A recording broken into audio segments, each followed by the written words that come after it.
جاي فاول لمنتخب المغرب. كركوري بيلعبها وبيحطها عاليه فوق العارضه، فوق العارضه، حلوه وجميله وخطيره جدا، لكن في نص جول لو في زاويه كانت دخل. فرق ما قدروش يخشوا طبعا عشان الاستاد ما يستوعبش.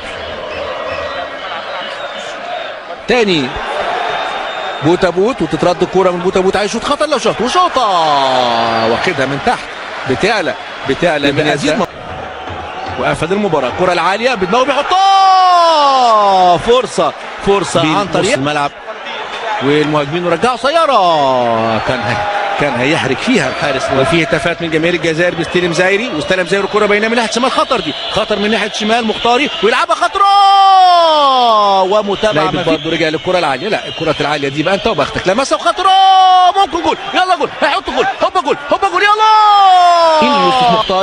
يوسف مختاري يلعب كره عرضيه وخطره الكره العرضيه وتترد مره والثانيه بيحطها جواد زايري على طول.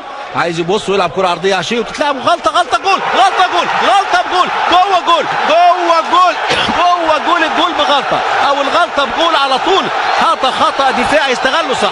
بقول لحضراتكم الجول هيجي من كره ثابته او من خطا دفاعي. اوصف لحضراتكم الملعب عامل ازاي هنا، الملعب عامل ازاي. جماهير الجزائر كلها حمراء، راوش طويله لكن هيضغط هنا، لو خلصها جول رايح هو جول، هيجيب جول ويحطها يلا الهجمه المرتده يا جماعه، الكونتر اتاك.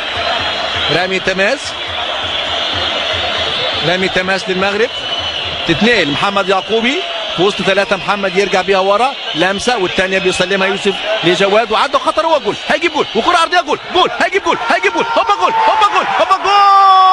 مش ممكن، جول قاتل، الملعب هيولع تاني، جول قاتل للمغرب بتركيز بنص ساعة أخرى من اللقاء الممتع اللي في الشوط الثاني. شوف اهو اللاعب محمد يعقوبي واستلم وحطها، ما تطولش مروان شماخ، لو لاعب تاني هنا ممكن تطول منه، انما في تركيز من مروان شماخ، ركز وخلص وجاب هدف التعادل القاتل. وبيعدي وبيلعب كرة عرضية عالية، يتابع مرة تانية مروان شماخ، توصل لحجي، استلم وعدى خطر حجي راح هو جول هيجيب جول ويحطها